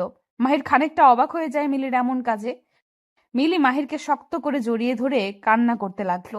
মাহির মিলিকে খানিকটা শক্ত করার চেষ্টা করে বলতে লাগলো, মিলি, কান্না কেন করছো? কি হয়েছে বলো আমায়। আচ্ছা, এমনভাবে কান্না করলে কি একটু ভালো দেখাবে তোমায়? আমায় আজ মন ভরে কান্না করতে দিন, আমি অনেক কান্না করতে চাই। কিন্তু কেন? হুট করে কারণ ছাড়াই কি কেউ কান্না করে বলো? আমি জানি না কে করে আর না করে, তবে আমি করব। পাগলি একটা। আচ্ছা বলো, তোমার কান্নার কারণ কি? আমি বিয়ের পর থেকে একটা ভুল ধারণা মনের মধ্যে পোষণ করে আপনাকে অনেক অনেক কষ্ট দিয়েছি। হয়তো আমার কাজের জন্য আমি কখনো ক্ষমা পাবো না। কষ্ট কোথায় দিয়েছো? সব ঠিক আছে তো? আপনি আর একটাও কথা বলবেন না। কষ্ট দিয়েছি কি দেইনি তা আমি জানি। আপনি আমায় ক্ষমা করে দিন, আর কখনো আপনাকে কষ্ট দিব না আমি, প্রমিস। হুম, সেসব ঠিক আছে, কিন্তু হয়েছেটা কি? বিয়ের পর আমি যেটাকে পাপ বলতাম সেটা পাপ নয়, সেটাই আসল ভালোবাসা। এটা আমি এত পরে বুঝতে পেরেছি। আমার বেবি লাগবে, আপনার আদর লাগবে, আপনার ভালোবাসা লাগবে। প্লিজ আমায় ক্ষমা করে দিয়ে নিজের বাহু ডোরে আঁকড়ে নিন। হুম, পাগলি একটা। আমি তো আগেই বলেছিলাম এটা পাপ না, বরং ভালোবাসা। হুম, আমায় বোঝার ভুল ছিল, আমায় ক্ষমা করে দিন না প্লিজ। কান্না বন্ধ করো। আমি কখনো তোমার কাছে কষ্ট পাইনি, আর যখন কষ্ট পাইনি তখন ক্ষমা করার কি আছে? I love you. I love you so much. Mahir মিলিকে শক্ত করে নিজের বাহু ডোরে আঁকড়ে ধরল। আজ আর তাদের দুজনের মাঝে বিন্দু মাত্র দূরত্ব নেই। দুটি হৃদয় ও মন আজ একসাথে। আপনি আমার দুধে হাত দিচ্ছেন কেন? আমি আম্মুকে বলে দিব। যাকে ইচ্ছা বলো, তোর দুধ ধরতে আমার ভীষণ ভালো লাগে। আমার দুধ ধরতে আপনার ভালো লাগলেই আপনি ধরবেন নাকি? হুম, আমার ভালো লাগলে আমি ধরবো। আচ্ছা, তোর দুধটা এত গরম কেন? যে গরম পড়েছে সবকিছু গরম হয়ে যাচ্ছে। আর এটা তো দুধ, গরম তো হবেই। গরমকাল দেখে কি এত গরম হয়ে যাবে নাকি? এই দুধ ধরতে মনে হচ্ছে হাতে ফোসকা পড়বে আমার। তাহলে ধরেছেন কেন? ছেড়ে দিন না। আপনি যদি এখন আমার দুধের উপর থেকে হাত না সরান, তাহলে আমি চিৎকার করে কান্না করব। হুম। রিমির কথা শুনে রাজ হেসে ফেলল। একটু দুধের উপর হাত দিয়েছে দেখে মেয়েটা কত কথা শোনাচ্ছে রাজকে। রাজ কি এত সহজেই রিমিকে শান্তিতে থাকতে দিবে নাকি? রাজও রিমির দুধ ধরে রেখেছে। রিমি বার করে রাজকে বারণ করার পরেও রাজ কোনো কথা শুনছে না। রিমি রাজের এমন ফাজলামি আর সহ্য করতে পারল না। চরম বিরক্ত হয়ে রিমি ন্যাকা কান্না করে দিয়ে চিৎকার করে নিজের আম্মুকে ডাকতে লাগলো।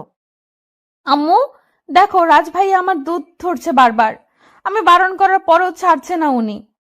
যত খুশি ডাক, বাড়িতে আন্টি নেই। আমার হাত থেকে তোকে বাঁচানোর মতো কেউ নাই। ও, এই জন্যই আপনার সাহস এত বেড়েছে তাই না? আপনি আসলে একটা পচা লোক।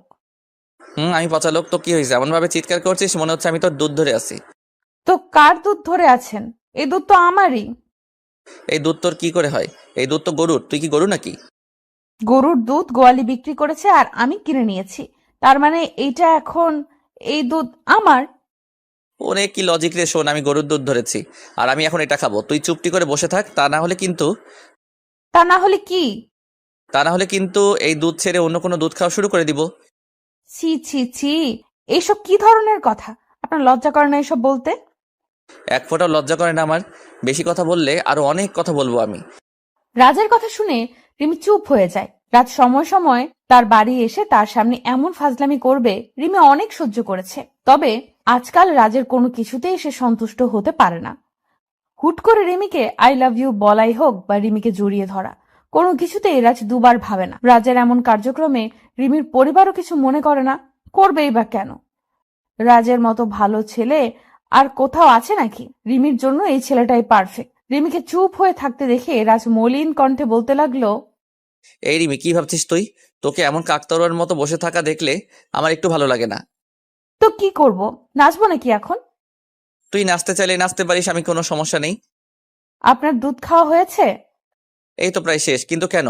আরো দুধ দিবি নাকি? একদম বাজে কথা বলবেন না। আপনার চোখের দৃষ্টি আমার কাছে ভালো মনে হচ্ছে না। আমি কিছু বললেই তো তোর কাছে সেটা খারাপ হয়ে যায়। ভালো কথার তো আজকাল কোনো দামই নেই। আপনার এসব লুচ্চা কথার মানে আমার খুব ভালোই জানা আছে। এখন কি মিন করেছেন তা আমি বেশ ভালোই বুঝতে পারছি। তাই নাকি? সবটা যখন বুঝতেই পেরে গেছিস তবে দূরে রেখেছিস কেন? কাছে চলে আয়, একদম মিশে যা আমার সাথে। পাগল হয়ে গেছেন নাকি? এসব ফাজলামি একদম আমার পছন্দ নয়। ফাইজলামি কে করছে তোর সাথে? আমি সত্যি কথা বলছি নিজের মন থেকে। হয়েছে, এসব কথা বলিয়েন না। আপনার উপর আমি অনেক রেগে আছি। আপনি আমার দুধ খেয়ে ফেলেছেন, এখন আমি কি করব? আমি যখন তোর দুধ খেয়েছি তখন তুই আমার দুধ খেয়ে নে হিসাব বরাবর। আপনার দুধ কোথায় পাবো আমি? এই যে আমার আছে না, এইগুলো থেকে নিয়ে নে, যত ইচ্ছে তত দুধ। রাজ কথাটা বলতেই নিজের শার্ট দুটোর বাটন খুলে ফেললো। রাজ শার্টের বাটন খুলে দিতেই রিমির চোখের সামনে খানিকটা উন্মুক্ত হলো রাজের বুক। জিম করা বডি রাজের, দেখতেও সে সুদর্শন। সব দিক দিয়ে বিবেচনা করলে এক কথায় রাজ অতুলনীয়। রিমি রাজের দিকে এক দৃষ্টিতে তাকিয়ে আছে। জিম করা বডি রিমির ভীষণ পছন্দের। রিমি জিম করা বডি পছন্দ করে দেখে রাজ জিমে গিয়ে বডি বিল্ডিং করেছে। রিমি রাজের দিকে কিছু সময় তাকিয়ে থেকে নিজের চোখ নামিয়ে নিল। রিমি চোখ নামিয়ে নিতেই রাজ মুচকি হেসে রিমিকে উদ্দেশ্য করে বলল, কি হলো, চোখ নামিয়ে নিলি যে? আমাকে পছন্দ নয় বুঝি তোর? দেখুন রাজ ভাইয়া, এইসব ঠিক না। আমি আপনাকে আগেই বলেছি আমার কাছাকাছি আসিয়েন না। পরে কিছু হয়ে গেলে তার দায় আমি নিতে পারবো না। বাড়িতে তো তুই আর আমি ছাড়া কেউ নেই, কিছু একটা হয়ে গেলেও সমস্যা নেই। যেটা বিয়ের পরে পাবো তা বিয়ের আগে পেয়ে গেলেও সমস্যা নেই। আপনি কিন্তু বেশি বেশি করছেন। আমি কিন্তু এখন বাড়ি থেকে চলে যাব। কোথায় আর যাবি? দিন শেষে আমার বুকে ফিরতে হবে তোকে। রাজ কথাটা বলতেই বাঁকা হাসি দিয়ে রিমির দিকে এগিয়ে আসে। রিমি রাজের চোখের দিকে তাকিয়ে আছে। রাজের চোখগুলোর মধ্যে এক অদ্ভুত নেশা কাজ করছে। রিমি ভাবছে, রাজ আজ যদি তাকে কিছু করে ফেলে তাহলে কি হবে। রাজ এক পা করে রিমির দিকে এগিয়ে আসতে লাগলো। রিমিও রাজের দিকে খানিকটা পিছিয়ে যেতে লাগলো। রাজকে এখন ভীষণ ভয় করছে তার। এই ছেলে কি না কি করে ফেলে। রিমি পিছিয়ে যাবার এক পর্যায়ে দুম করে দেয়ালের সাথে ধাক্কা খায়। পিছিয়ে যাওয়ার পথ শেষ। রাজ রিমির কাছাকাছি আসতেই আলতো করে রিমির কোমরের উপর নিজের হাত রাখলো। রিমির কোমরে রাজের স্পর্শ পেতেই রিমির সারা শরীরে কারেন্ট বয়ে যায়। প্রবল ভাবে কেঁপে উঠল রিমির সারা শরীর। রিমি রাজকে উদ্দেশ্য করে কাঁপা কাঁপা কণ্ঠে বলতে লাগলো, এসব কি করছেন? আপনি আমার ধৈর্যের পরীক্ষা করিয়েন না। আমি কিন্তু নিজের মধ্যে আর থাকতে পারবো না। তো হারিয়ে যা না, আমি তো এটাই চাই তুই নিজেকে আমার সাথে সঁপে দিস। আর আমি তোকে অনেক আদর করি।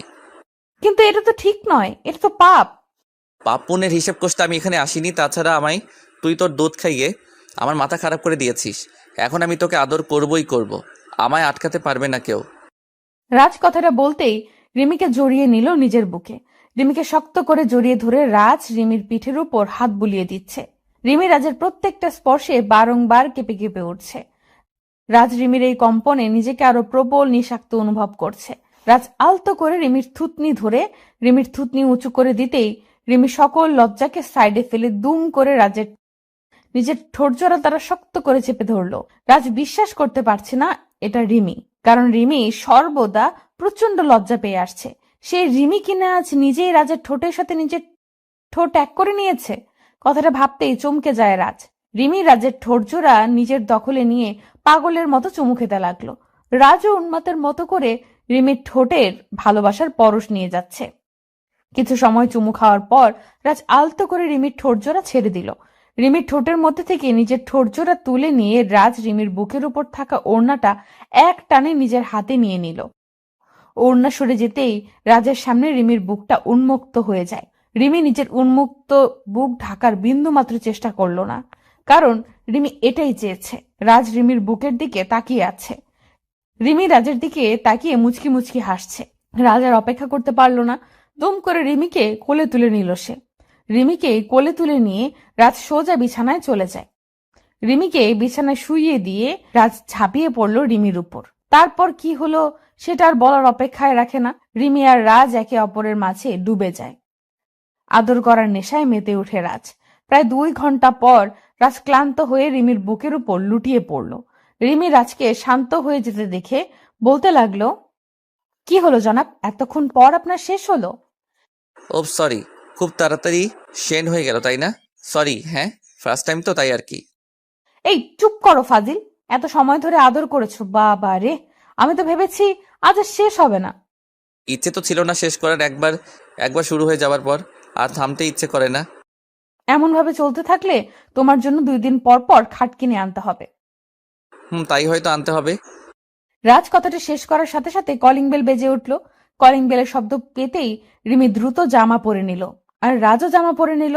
দুজন রেডি হয়ে নিয়ে রিমি দরজা খুলতে চলে যায়। দরজা খুলতেই রিমি দেখতে পায় তার আম্মু চলে এসেছে।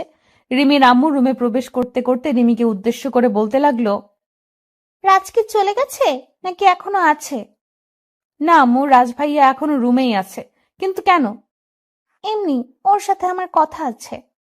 কি কথা আম্মু? সেটা তোকে বলতে হবে নাকি? রাজকে গিয়ে বল আমার রুমে আসতে। ঠিক আছে আম্মু, বলছি। রিমি নিজের আম্মুর সামনে থেকে সোজা চলে আসে রুমে। রিমির আম্মুর মুখ ভারী হয়েছিল। রিমির আম্মুর মুখটা দেখে রিমি বেশ বুঝতে পারলো যে তার আম্মুর মুড ভালো নেই। কিন্তু কি হলো হঠাৎ করে যে তার মুখ এমন গম্ভীর হয়ে গেছে? আর কি জন্যই রাজকে আলাদা ডেকেছে কিছুই বুঝতে পারলো না রিমি। রিমি রাজের কাছে এসে রাজের উদ্দেশ্যে বলতে লাগলো, রাজ, কোনো সমস্যা হয়েছে হয়তো, আম্মু তোমাকে ডেকেছে।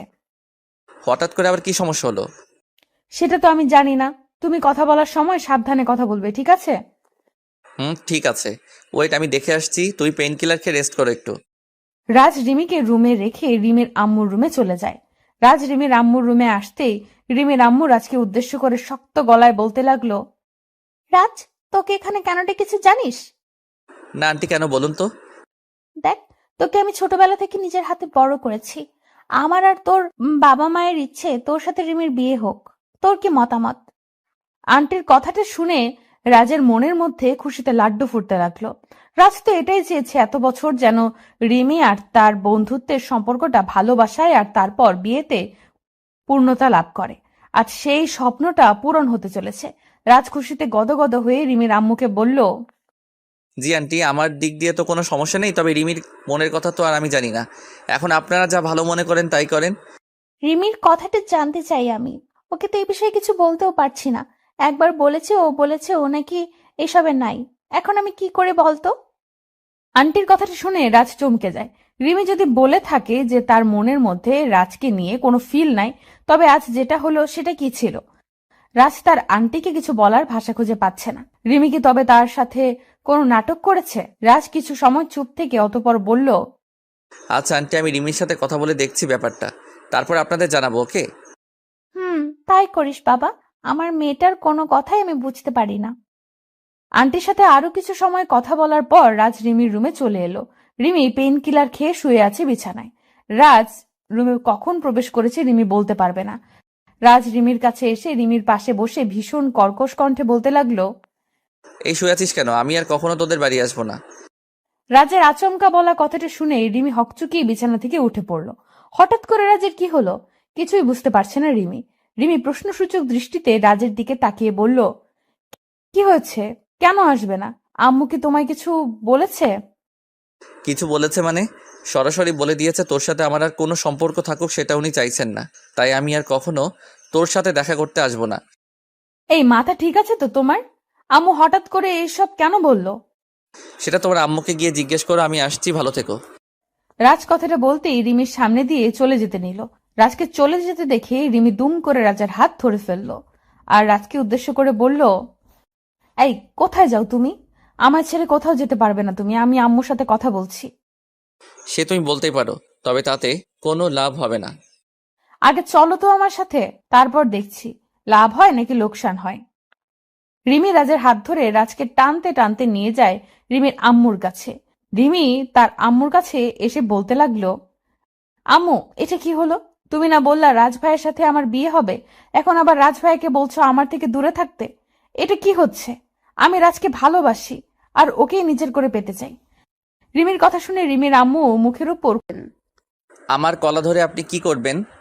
না, আপনার গলাটা দেখতে খুব সুন্দর আর বড় দেখাচ্ছে, তাই ধরতে ইচ্ছে হলো। তাই নাকি? এই কলা ধরার পর আপনার যদি খেতে ইচ্ছে হয় তখন কি হবে? কি আর হবে, একটু খেলে কি পাপ হবে নাকি? কি বলছেন? আমার কলা আপনি খেলে তো পাপ হবেই। পরপুরুষের কলা খাওয়া কি ভালো নাকি? আমি অত শত বুঝি না, আপনি আপনার কলা আমায় ধরতে দিবেন কিনা সেটা বলুন। এমন ভাবে জেদ করছেন মনে হচ্ছে এই কলাটা আমার না আপনার। নিন ধরুন, আবার মুখে পড়ে ফেলবেন না যেন। ঈশান নিজের কলা ঈশার দিকে এগিয়ে দিতেই ঈশা লোভনীয় দৃষ্টিতে ঈশানের কলার দিকে দৃষ্টিপাত করলো। এত বড় কলা হয়তো ঈশা এর আগে দেখেনি। ঈশা কলাগুলো নিজের হাতে নিতেই ঈশানকে বলতে লাগলো, এত বড় কলা কোথা থেকে পেলেন? আমার তো দেখেই খেতে ইচ্ছে করছে। কোথা থেকে আবার? আমার নিজের কলা এটা। অনেক যত্ন নিয়ে এটাকে এত বড় করেছি। ভালো না লেগে উপায় আছে কি? সত্যি বলেছেন, এই কলাটা দেখে তো সেটাই মনে হচ্ছে। আমি অনেক দেখেছি কলা, তবে আপনারটার মতো এত সুন্দর কলা দেখিনি কারো কাছে। দেখবেন কেমন করে, সবাই কি আর এমন করে বানাতে পারে? জি, কিছু বললেন? না, বললাম সবার কাছে থাকলে কি আর আপনি আমার কাছে আসতেন কলা ধরার জন্য? কিছু মনে করবেন না, আপনার কথাগুলো আমার কেমন যেন ভালো মনে হচ্ছে না। কি করে মনে হবে? কারণ আমি কথাগুলোই তো এমন ভাবে বলছি। কি আবার কিছু বললেন? না, বললাম শুধু কি কলাগুলো পছন্দ হয়েছে নাকি কলার মালিককেও পছন্দ হয়েছে? আপনাকে পছন্দ হওয়ার কি আছে?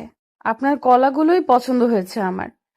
লে, এই প্রথম শুনলাম কোনো মেয়ের কলা পছন্দ হয়, অথচ কলার মালিককে পছন্দ হয় না। এটা কোনো কথা? হ্যাঁ, এটাই কথা। আচ্ছা বলুন, আপনার কলার দাম কত? মানে আমি দুটো কলা নিতে চাই। আমি ক্রয় করে নিয়ে এসেছি কি বিক্রি করার জন্য নাকি? আমি এগুলো বিক্রি করার জন্য নিয়ে আসিনি ম্যাম। ওকে, তাহলে বলুন কোথা থেকে নিয়েছেন, আমিও নিব। একবার বললাম তো আমার নিজের কলা। নিজের কলা কি আর কোথাও থেকে দিতে হয় নাকি? ও, ঠিক আছে, আসছি তবে।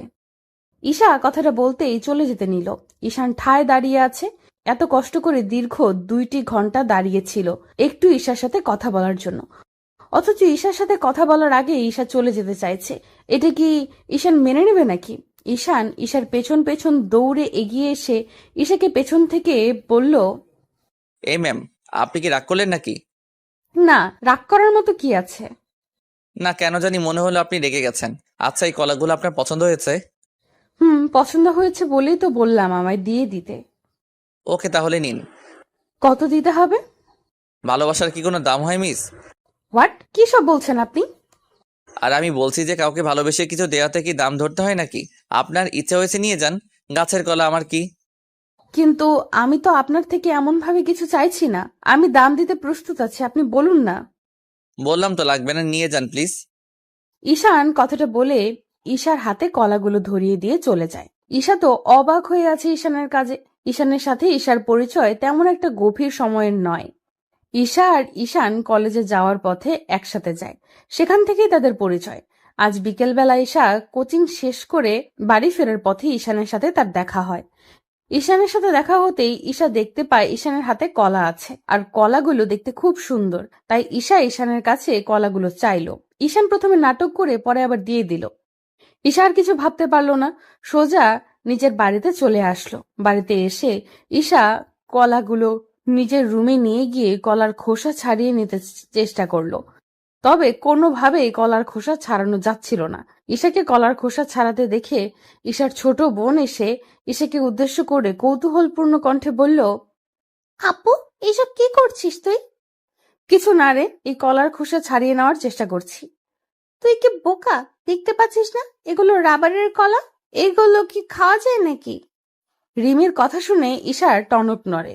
ঈশা খানিকটা ভ্যাবাচাকা খেয়ে গিয়ে রিমিকে বলল, কি বলছিস তুই? এগুলো রিয়েল কলা, আমি আমার এক পরিচিত লোকের থেকে নিয়েছি। যার থেকেই নিস না কেন, সে তোর সাথে মজা করেছে। আসলে আপু, তুই এতটা বোকা কি করে হতে পারিস? আসল নকল কিছুই বুঝিস না। রিমি কথাটা বলে হাসতে হাসতে চলে যায়। ওইদিকে ঈশার মাথায় হাত দিয়ে ভাবতে লাগলো, এই কলাগুলো ফেক কি করে হতে পারে, আর ঈশানী বা তার সাথে এমন মজা কেন করবে? ঈশা আরো একবার কলাগুলো হাতে নিয়ে ভালো করে পরীক্ষা করে দেখলো। এবার যেন রিমির কথাটাই সত্যি হয়েছে, এই কলাগুলো আসলেই রাবারের। ঈশা এই কলাগুলো রাবারের দেখে রাগে ফুঁসতে লাগলো। এত বড় ধোঁকা তার সাথে কি করে হতে পারে? ঈশা রাগের কারণে কলাগুলো মাটিতে ছুঁড়ে মারলো। ইচ্ছা করছে ঈশার এক্ষুনি ঈশানের চুলগুলো টেনে ছিঁড়ে ফেলতে। কি অসম্ভব ছেলে একটা! এমন ভাবে কি কেউ কাউকে ধোঁকা দেয়? পরদিন সকালে ঈশা রেডি হয়ে কলেজে যাচ্ছে। কিছু দূর যাওয়ার পর ঈশা দেখতে পেল ঈশানও তার পেছনে পেছনে আসছে। ঈশা এই সময়ের জন্য অপেক্ষা করছিল। এখন ঈশানের থেকে তার জানতে হবে কেন ঈশান তার সাথে এত বড় প্রতারণা করলো। ঈশা রাস্তার পাশে দুম করে দাঁড়িয়ে পড়তেই ঈশান মুচকি হেসে ফেলল। ঈশান জানে ঈশা তার সাথে কথা বলার জন্যই দাঁড়িয়েছে, আর ঈশানও এটাই চাইতো যে ঈশা তার সাথে কথা বলুক। ঈশান ঈশার কাছাকাছি এগিয়ে আসতেই ঈশা ঈশানকে উদ্দেশ্য করে ভ্রু কুঁচকে বলল, এই ছেলে দাঁড়াও, তোমার সাথে আমার কথা আছে। জি বলুন, কি কথা? তুমি যে কলাগুলো গতকাল আমায় দিয়েছিলে ওগুলো ফেক কলা ছিল, রাইট? ফেক ছিল কেন, কি হয়েছে? একটা থাপ্পড় দিব, মাথার তার সব ঠিক মতো লেগে যাবে। আমার সাথে মজা করার সাহস কি করে হয় তোমার? জানো তোমার এই ফাজলামের জন্য আমি আমার ছোট বোনের কাছে হাসির পাত্রী হয়ে গেছি। আরে সরি, আমি তো আপনার সাথে এমন কিছু হবে জানতাম না। আমি তো আপনার সাথে একটু কথা বলতে চেয়েছি, তাই এমন করেছি, সরি। মানে আমার সাথে তোমার কি কথা? আসলে মানে এই ছেলে, আমার দিকে এমন ভাবে তাকাচ্ছ কেন? একদম উল্টাপাল্টা কথা বলবে না। আমার সামনে থেকে যাও, আর কখনো আমার সামনে আসবে না। কিন্তু কেন? আমি আপনার সামনে আসলে কি হবে? আর আমি আপনাকে পছন্দ করি। কাউকে পছন্দ করা কি পাপ? পাপ কিনা তা আমি জানি না, আপনাকে আমার পছন্দ নয়, তো নিজের লিমিটের মধ্যে থাকুন। ঈশা কথাটা বলতেই ঈশানের সামনে দিয়ে হনহন করে চলে যায়। ঈশান ঈশার দিকে তাকিয়ে আছে। ঈশান ঈশাকে মন থেকে ভালোবাসে, আর ঈশানও জানে ঈশাও তাকে পছন্দ করে। কিন্তু হঠাৎ করে ঈশানকে মুখের উপর না করে দেওয়ার কারণ কি? ঈশান কিছু বুঝতে পারলো না। ঈশান কলেজ শেষ করে কলেজের সামনে কিছু সময় অপেক্ষা করার পর দেখলো ঈশা আসছে। ঈশান ঈশার সামনে এসে আবারও ঈশানকে বলল, ঈশা, আমি তোমার সাথে একটু কথা বলতে চাই। আমার সময় হবে না, সরি। প্লিজ 2 মিনিট একটু কথা বলেই আমি চলে যাব, প্রমিস। তোমার প্রমিস শোনার মতো কোনো মুড নেই আমার। এমন করিও না, আমার কথাটা শোনো। তারপর তোমার যা ইচ্ছা হয় বলো, আমি তাই করব, প্রমিস। ঠিক আছে, বলো কি বলবে। আমি তোমায় ভালোবাসি, আর সারা জীবন তোমার সাথে থাকতে চাই। প্লিজ আমায় ফিরিয়ে দিও না তুমি। আমি তোমাকে ভালোবাসি না, হয়েছে কথা। আচ্ছা ঠিক আছে, আমায় শুধু এইটুকু বলো, কি কারণে আমায় ভালোবাসো না? আমার মধ্যে কি সমস্যা আছে বলো তুমি। আপনার মধ্যে কি সমস্যা তা তো বলতে পারছি না, তবে এইটুকু শিওর থাকুন আপনি আমার মতো না, সো একটু দূরে থাকাই ভালো। এটাই তোমার শেষ কথা? হুম। তবে আমারও একটা কথা আছে, শুনবে? আমি যে কোনো ভাবেই হোক তোমায় নিজের করেই ছাড়বো, প্রমিস করলাম। আমার ভালোবাসা এতটা দুর্বল না যে হারিয়ে যাবে। ওকে, অপেক্ষায় থাকলাম। ঈশা কথাটা বলতেই ঈশানের সামনে দিয়ে চলে যায়। ঈশান এক দৃষ্টিতে ঈশার চলে যাওয়ার দিকে তাকিয়ে আছে। মনকে বোঝাতে পারছে না ঈশান যে ঈশার মনের মধ্যে তার জন্য কোনো জায়গা নেই। ঈশান ঠায় দাঁড়িয়ে আছে নীরবে।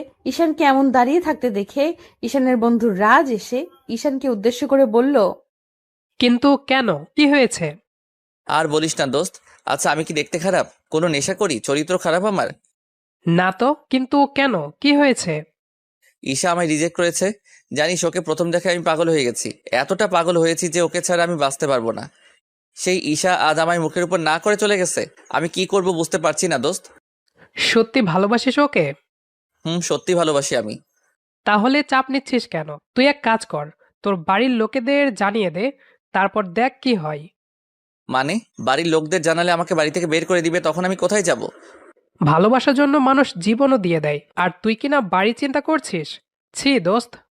ঈশান রাজের কথার মানে বুঝতে পারলো না ঠিক, তবে ঈশাকে নিজের করে পেতে হলে রাজের আইডিয়াটা মন্দ হবে না। ঈশান সোজা নিজের বাড়ি চলে আসলো। বাড়ি এসে ঈশান কি করে নিজের বাবা মাকে এই কথাটা বলবে তাই ভাবছে। বুকের মধ্যে ভয় চুপসে গেছে তার। জীবনে এই প্রথম সে লজ্জার বাঁধ পেরিয়ে নিজের মনের কথা বাবা মাকে বলতে চলেছে। এটা তার কাছে কম কিছু নয়। ঈশান অনেকটা সময় ভাবার পর বুকের মাঝে একটু সাহস সঞ্চয় করলো। এবার তার বলার পালা। অনেকটা সাহস করার পরেও ঈশান নিজের বাবা মাকে কিছু বলতে পারলো না। কি করে বলবে? প্রচন্ড ভয় কাজ করছে তার মনের মধ্যে। ওইদিকে ঈশা বাড়ি ফিরে অপেক্ষা করছে কখন তার বাড়িতে ঈশান এসে তাকে বিয়ে করার কথাটা বলবে। ঈশা ঈশানের উপর ফিদা হয়ে গেছে প্রথম দেখায়। তবে ঈশা চায় না কোনো প্রকার হারাম সম্পর্কে জড়াতে। ভালোবাসার শেষ পরিণতি বিয়ে। ঈশা চায় ঈশানের সাথে প্রেম করতে, তবে সেটা ঈশানের স্ত্রী হয়ে। ঈশার মনটা একটু একটু করে বিচলিত হতে লাগলো। কি করে জানবে ঈশান তার বাবা মাকে বলতে পেরেছে কিনা? কিছুই যেন তার মাথায় আসছে না। কিছু সময় অপেক্ষা করার পর ঈশার বোন রিমি ঈশার রুমে এলো। রিমিকে দেখে বেশ খুশি লাগছে। রিমি এসে ঈশাকে উদ্দেশ্য করে বলল, ঈশা আপু, আজ নীরব আঙ্কেল তার ছেলেকে নিয়ে তোকে দেখতে আসছে। মানে নীরব আঙ্কেল আজ এত বছর পর আমাদের বাড়িতে আসবে, তাও আবার তার ছেলেকে নিয়ে? ব্যাপার কি? ও আপু, তুই না এখনো সেই ছোট্ট ঈশাই আছিস। তোকে দেখতে আসছে মানে তোর বিয়ের সানাই বাজতে চলেছে। উফ, আমার তো ভাবতেই ভালো লাগছে। আমার বোনের বিয়েতে আমি খুব মজা করব। আমার বিয়ে আর আমি জানি না? বাহ, ভালো তো। আমি এই বিয়ে করতে পারবো না। মানে কেন বিয়ে করবি না? কি হয়েছে?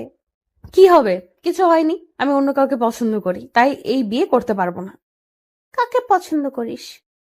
আছে একজন। তুই এখন যা, আমার মাথা গরম আছে। ঈশা নিজের রুম থেকে রিমিকে তাড়িয়ে দিল। এমন খবর শোনার জন্য ঈশা মোটেও প্রস্তুত ছিল না। ঈশার তো মনে মনে ঠিক করে নিয়েছে ঈশানের সাথেই তার বিয়ে হবে। এখন আবার কোথা থেকে এই আঙ্কেল আর তার ছেলে চলে আসলো, কিছুই বুঝতে পারলো না ঈশা। বিকেল বেলা ঈশার আঙ্কেল ও তার ছেলে ঈশার বাড়িতে আসলো। তারা ঈশাকে নিয়ে কথা বলছে। ঈশাকে খানিকটা বাধ্য করা হয় সাজতে। ঈশা মনে মনে সিদ্ধান্ত নিয়ে নিয়েছে এই ছেলেকে সে রিজেক্ট করবে আর ঈশানের জন্য অপেক্ষা করবে। কিছু সময় যাবার পর ঈশাকে তাদের সামনে আনা হলো। সবাই ঈশার দিকে তাকিয়ে আছে অপলক দৃষ্টিতে। ঈশার মা ঈশার মুখের উপর থেকে ঘোমটা তুলে দিতেই ঈশা চোখ তুলে তাকালো। চোখ তুলে তাকাতেই ঈশা চমকে উঠল। এ কি দেখছে সে? নিজের চোখকেও যেন বিশ্বাস করা দায় হয়ে পড়েছে তার। ঈশা দেখতে পেল তার সামনে বসে আছে ঈশান। ঈশানকে দেখে ঈশার ঠোঁটের কোণে হাসির ছাপ স্পষ্ট হয়ে পড়ল, তবে মুখের ওপর কৌতূহলী ভাবটা কাটল না। সকলের কথা বলা শেষ হতে ঈশা আর ঈশানকে আলাদা কথা বলার জন্য নিয়ে যাওয়া হলো। ঈশা আলাদা কথা বলতে এসেই ঈশানকে উদ্দেশ্য করে বলে উঠল, এই তুমি এখানে কেমন করে? তুমি কি আগে থেকে সব জানতে নাকি? কচু জানতাম। আমিও তো জানতাম না কার সাথে আজ দেখি করতে এসেছি আমি। এখানে এসে বুঝলাম তোমাকে দেখতে এসেছি। আমার তো মাথায় কাজ করা বন্ধ করে দিয়েছে। এটা কি করে সম্ভব হলো? সত্যি ভালোবাসা এমনই হয়, পূর্ণতা ঠিক খুঁজে নেয়। আর আমি বলেছিলাম না আমার ভালোবাসা আমি পূর্ণতা দিব। বিধাতা হয়তো এটাই চেয়েছে। হয়তো বা। তো এখন বলো, ভালোবাসো কি আমায়? এখন কিছু বলতে পারবো না আমি। কিন্তু কেন? সেটা না হয় বাসর রাতেই বলবো।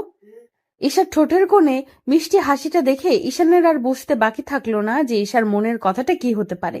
যে ভালোবাসা বিধাতা নিজে তৈরি করে দেয়, সে ভালোবাসাকে তুচ্ছ তাচ্ছিল্য করার সামর্থ্য কারোরই থাকে না। প্রতিদিন ভালোবাসার নতুন নতুন গল্প পেতে চ্যানেলটি সাবস্ক্রাইব করে পাশে থাকা বেল বাটনে ক্লিক করুন।